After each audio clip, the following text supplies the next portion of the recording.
Students, how are you? कैसे हैं आप सब? उम्मीद करती हूँ कि आप सब अच्छे होंगे और घर पे स्टडी कर रहे होंगे। तो देखिए, आज सरस्वती जी के मौन वाचन के साथ हम हमारी नेक्स्ट क्लास शुरू करते हैं।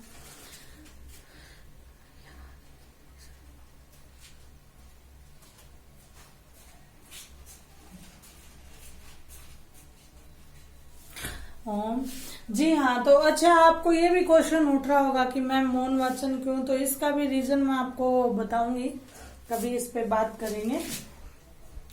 आज हम बात करते हैं हमारे पूर्ववत चल रहे टॉपिक पर। देखिए, आज मैंने लिख रखा है टॉपिक पॉजिटिव वर्ब्स।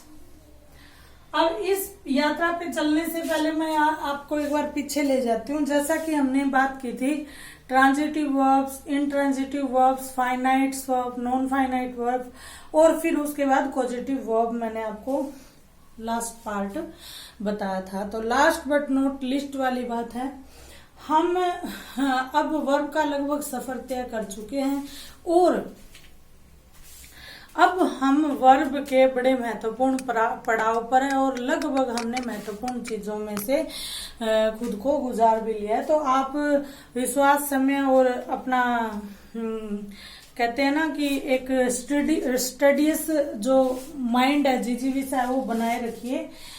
बड़ा अच्छा होगा और आपके एग्जाम में जब क्वेश्चन आपको सामने दिखेंगे और जब आप फटाफट आप उसको सोल्व करोगे तो आपको बहुत अच्छी फीलिंग आएगी।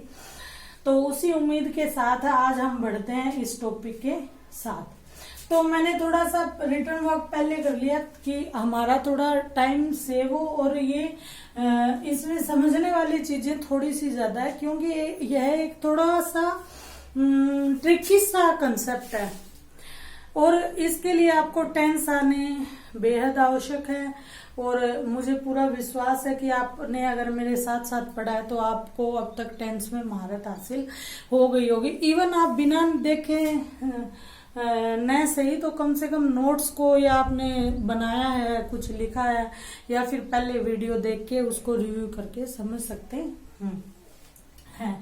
तो देखिए, पॉजिटिव वर्ब की हिंदी होती है प्रेरणार्थक क्रियाएं। अब प्रेरणार्थक क्रिया कहते हैं, आधे से ज्यादा बच्चों का थोड़ा सा सर हल्का हो गया होगा, आप उससे सरोकार कर पा रहे होंगे कि प्रेरणार्थक क्रियाएं मतलब क्या। और इसीलिए मैं आपको कहती हूँ कि भाषा मुश्किल नहीं है, सिर्फ हमने उसको मुश्किल बना दिया है हमारे दिमाग के सोचने के तरीके से। हम ऐसे सोचते हैं कि ये बड़ी मुश्किल चीज है, और जैसे ही आपने मुश्किल चीज मानना तो हमारा जो माइंड है वो रिस्पॉन्स देना बंद कर देता है। इसीलिए आप किसी भी विषय के प्रति पॉजिटिव रहें। आज हम करते हैं पॉजिटिव वर्ब्स, प्रेरणार्थक क्रियाएं। तो सबसे पहले हम इसकी डेफिनेशन देखते हैं। The subject doesn't perform itself but caused by someone. यानी यहाँ पर जो करता है वो क्या करता है, खुद स्वयं क्रिया न करके, स्वयं एक्शन न करके किसी दूसरे को प्रेरित करता है। इसीलिए इसका नाम भी क्या है, प्रेरणार्थक क्रिया है। जैसे एक बार इसको और मैं थोड़ा एक्सप्लेन करती हूँ कि पॉजिटिव वर्ब में कोई भी पर्सन है, कोई भी करता है, वह खुद कार्य न करके किसी दूसरे को प्रेरित करता है। जैसे खिलवाया, करवाया, भिजवाया, लिखवाया। अब ये वाया, वो नहीं कहते हैं सारे काम बाईपास करता है ना, वो उस तरह से आप इसको ना कनेक्ट कर लेना। खिलवाया, राम ने खाना खिलवाया, यानी अब राम ने खाना खिलवाया कहा, वैसे ही हमारे दिमाग में एक चीज आ गई कि कहा तो राम ने खिलाने के लिए, लेकिन उसने स्वयं ने खिलाकर किसी और से खिलवाया। जैसे अब एक बच्चा आ जाता है और एक बच्चा एब्सेंट होता है, आप घर जाके आपस में डिस्कस करते हो, आज मैम ने क्या पढ़ाया, तो बच्चा आंसर रहता है मैम ने सेकंड लेसन पढ़वाया। इसका मतलब अंडरस्टूड है, यानी मैम ने खुद न पढ़कर किसी बच्चे को बोला कि बेटा आप लेसन पढ़ो, यानी दूसरे किसी से करवाया। इसमें करता है वो किसी न किसी को प्रेरित करता है, यानी यहाँ पर जो डायरेक्ट जो एक्शन है, डायरेक्ट जो क्रिया है वो सब्जेक्ट के द्वारा नहीं की जाती है। इसमें कोई ना कोई प्रेरित करने वाला होता है और किसी न किसी की प्रेरणा से कोई काम किया जाता है। यहाँ तक मुझे लगता है आपको अच्छी तरह समझ में आ गया होगा। अब देखिए, लगभग इनका जो प्रयोग है मुख्यतः, इनका प्रयोग हम एक्टिव वॉइस, अब एक्टिव वॉइस को आप ना हमेशा, चलो इस पे भी हम जब टॉपिक करेंगे तो खुल के बात करेंगे। अभी इसके बारे में एक चीज मैं बताती हूँ। अब इसकी भी हिंदी देखो आप, कर्ता कारक, कर्म कारक, अर्थात एक्टिव वॉइस का मतलब ये एक तरह से टेंस हो सकता है, क्योंकि इसमें सीधा सीधा सेंटेंस बनता है। राम ने खाना खाया, राम ने पत्र लिखा, राम दिल्ली गया, राम ने लेटर लिखा। यहाँ वो चीज क्या हो जाती है, पैसिव वॉइस में कर्म पे आधारित हो जाती है। राम द्वारा दिल्ली जाया गया, मेरे द्वारा पढ़ाया गया, है ना। और अब पॉजिटिव में और कर्म कारक में कैसे फर्क हुआ, सीता द्वारा खाना बनवाया गया, कोई फर्क नहीं हुआ। तो इस तरह से हम इसमें क्या करते हैं, इसका प्रयोग लगभग एक्टिव वॉइस और पैसिव वॉइस में भी होता है और सिंपल सेंटेंस मेकिंग में भी होता है। एक्टिव वॉइस में सामान्यता क्या है, मेक एंड कीप का प्रयोग ज्यादा किया जाता है, मेक और कीप। अब मेक का मतलब होता है बनाना कोई चीज, और कीप का मतलब होता है रखना, ठीक है। और पैसिव वॉइस में हैव और गेट का प्रयोग ज्यादातर देखा जाता है। यहाँ पे लिख देती हूँ मैं, पैसिव वॉइस के आगे हैव और गेट। हैव का मतलब कोई चीज पास में होना, अधिकार उस पर जताना, और गेट का मतलब प्राप्त करना, हैव और गेट। एक्टिव वॉइस में क्या, कीप। कीप का मतलब भी कहीं ना कहीं वही सेंस देता है कि कीप इट अप, लगे रहो, यानी कोई चीज जारी रखो, ठीक है। और मेक का मतलब बनाना। अब आप इसको वैसे भी पहचान सकते हो, ये 4 वर्ब आपको दिख जाए, ये इन वर्ब का ये एक तरह से फर्स्ट वर्ब के रूप में यूज होंगी।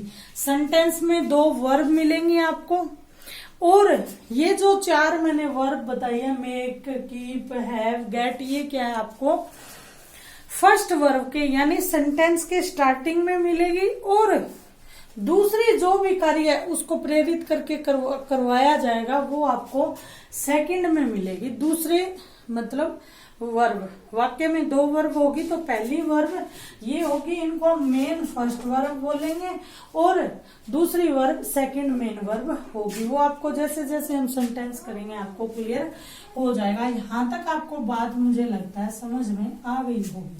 अब आपको इसमें 1-2 रूल याद करने पड़ेंगे। देखिए, हैव और गेट, सीधा सा आंसर जैसे ही मैंने आपको कहा कि यहाँ पे पैसिव वॉइस का यूज होगा, तो आपको पता है पैसिव वॉइस में हमेशा वर्ब की थर्ड फॉर्म का हम प्रयोग करते हैं। तो यानी हैव और गेट, इसको सिर्फ रटना नहीं है, इसको समझना भी है। पैसिव वॉइस में यूज करेंगे, ऑटोमेटिक क्या हो जाएगा, हैव और गेट के साथ वर्ब की थर्ड फॉर्म। अब कौन सी फॉर्म थर्ड लगेगी, हैव और गेट की नहीं, फर्स्ट जो वर्ब है वो अकॉर्डिंग टू सब्जेक्ट लगेगी, फर्स्ट वर्ब। सेकंड जो मेन वर्ब है वो क्या होगी, according to main verb, first main verb होगी। जैसे हैव और गेट आपको दिख गया, तो सेकंड मेन वर्ब थर्ड होगी, ठीक है। इस चीज को अच्छे से समझो, थोड़ा सा ट्रिकी है लेकिन समझ में आ जाए। इसके बाद हैव और गेट का प्रयोग हमेशा निर्जीव चीजों के लिए होगा। जैसे राम ने पत्र लिखवाया, पत्र क्या है, सजीव है या निर्जीव, निर्जीव, तो निर्जीव होगा। ठीक है। राम ने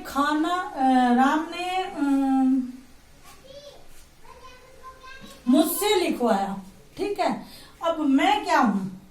सजीव, तो यानी मेक और कीप का प्रयोग जो है वो सजीव में होगा, गेट और हैव का निर्जीव में होगा। गेट और हैव का प्रयोग अकॉर्डिंग टू पैसिव वॉइस होगा।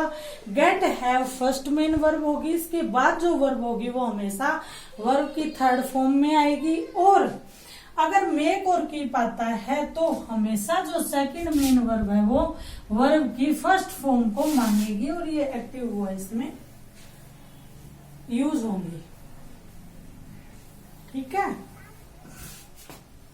अब हम कुछ सेंटेंस देखते हैं। जैसे यहाँ पे एक सेंटेंस है, यह लेटर टाइप करवा दो। अब मान लो मैं आपसे कह रही हूं यह लेटर टाइप करवा दो। अब आप ये बताइए, इसमें सीधा सीधा आपको पता लग रहा है कि लेटर टाइपिंग का जो वर्क है वो मैं नहीं करके किसी और के माध्यम से करवा रही हूं। यह लेटर टाइप करवा दो। अब आप इसमें देखिए, यहां पर करवा दो यानी किसी और से करवाओ। ठीक है। तो हैव, ठीक है, दिस लेटर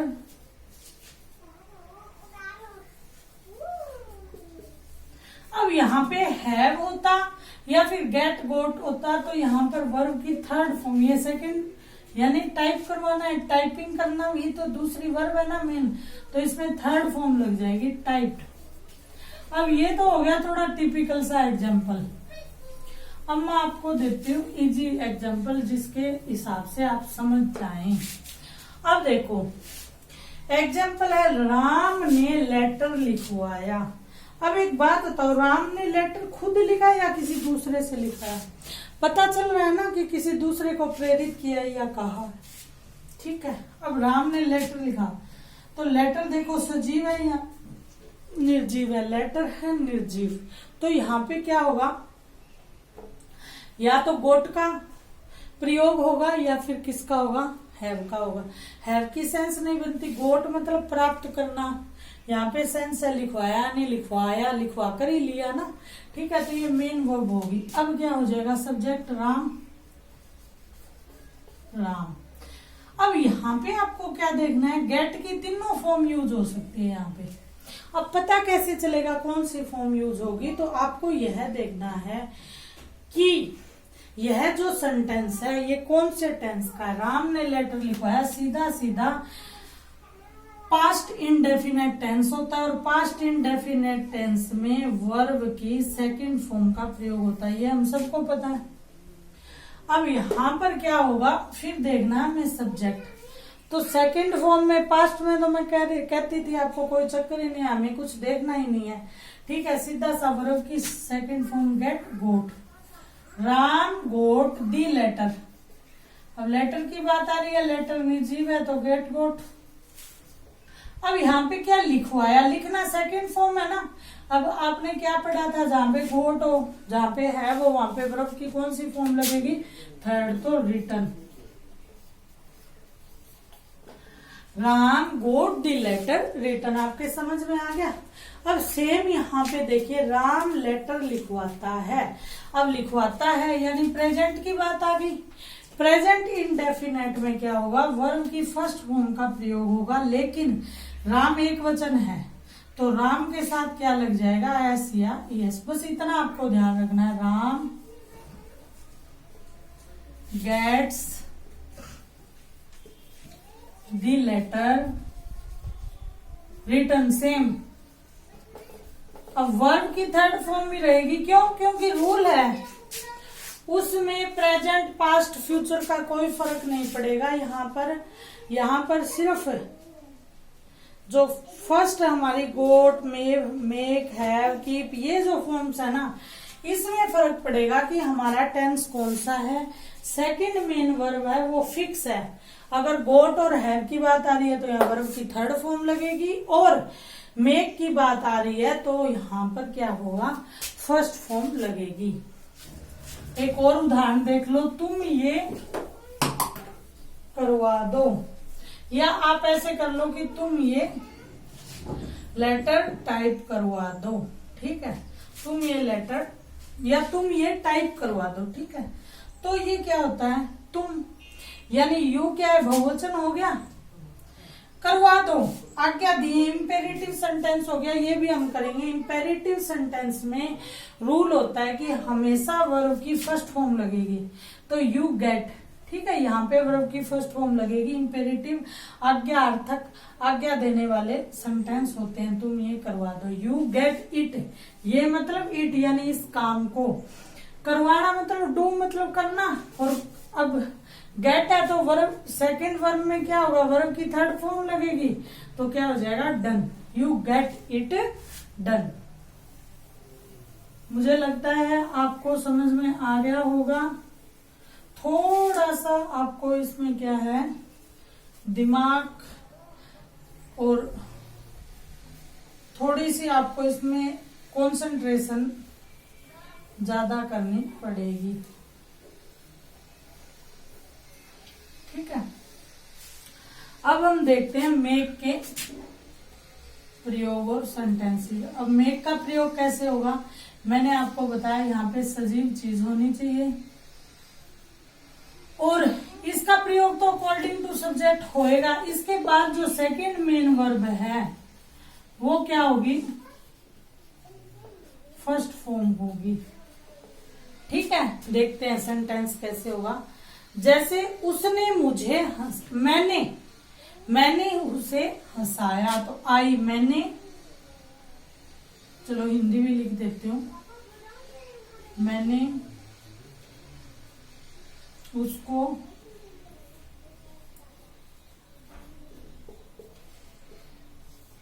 हंसाया, ठीक है। अब आप एक बात बताओ, ये वाक्य कौन सा हो गया, पास्ट इंडेफिनिट, यानी वर्ब की सेकंड फॉर्म आएगी। अब मैंने मतलब आई, ठीक है। आई के बाद हमें क्या है, मेक का प्रयोग करना है। मेक में क्या होगा, सेकंड फॉर्म मेड, हंसाया। आई मेड किसको, उसको, हिम, क्या मैंने उसको हंसाया। अब वर्ब की मेन सेकंड मेन वर्ब में कौन सी कंडीशन के अकॉर्डिंग फॉर्म लगेगी, first, I made him laugh.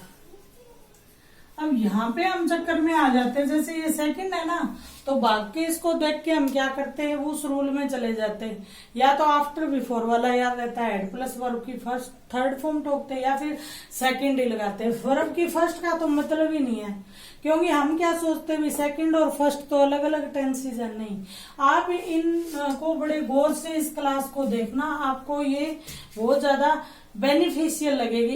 As well as इसमें कीप का प्रयोग होता है, कीप मतलब रखना, मेक वाला ही रूल कीप में लगेगा। आप देखते हैं सेंटेंस देखिए, he kepts me away from the office, उसने मुझे ऑफिस से दूर रखा, उसने मुझे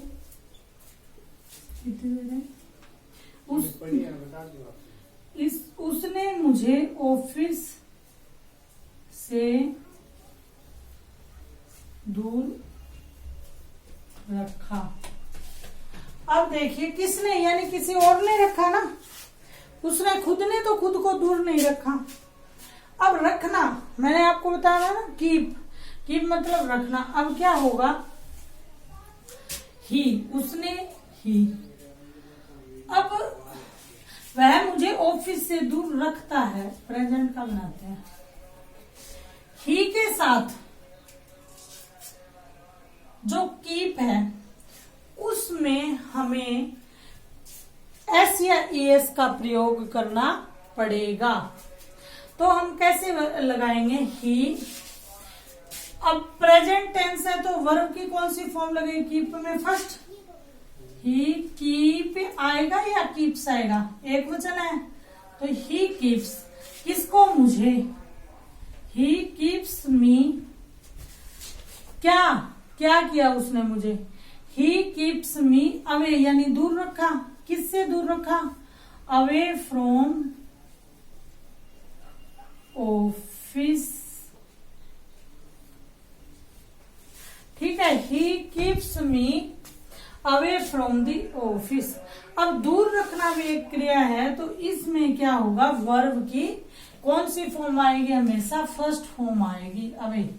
ही कीप्स मी अवे, अब यहां दोनों में ही आ गई, लेकिन इस रूल को आप जरूर याद रखना, एस या एस का प्रयोग, क्योंकि ये जो फॉर्म है कीप, मेक, हैव, गोट, ये हमेशा अकॉर्डिंग टू क्या लगेगी, सब्जेक्ट लगेगी। एक दो एग्जांपल और देख लेते हैं, जैसे मैंने उससे इंतजार करवाया,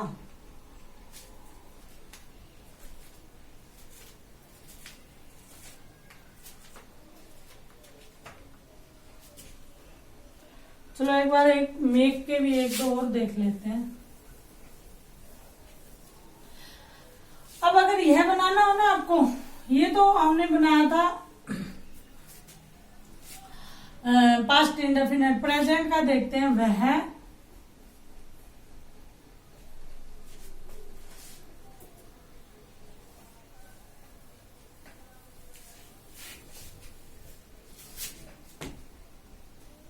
उसने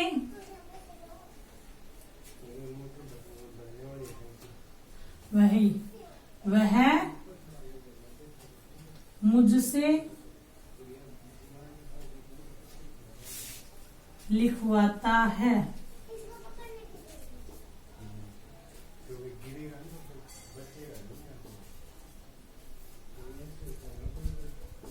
अब देखिए वह ही,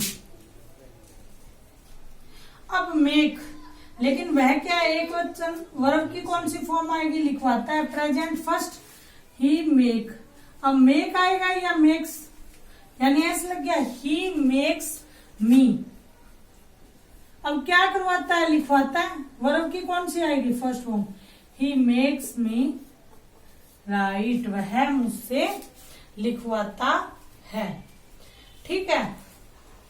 अब आप एक वाक्य और देखो, मैंने उससे इंतजार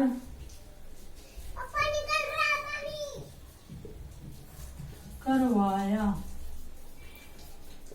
या करवाता हूं, अपन दोनों ही बना के देख लेंगे, पहले करवाता हूं लगाते हैं, फिर करवाया, ठीक है।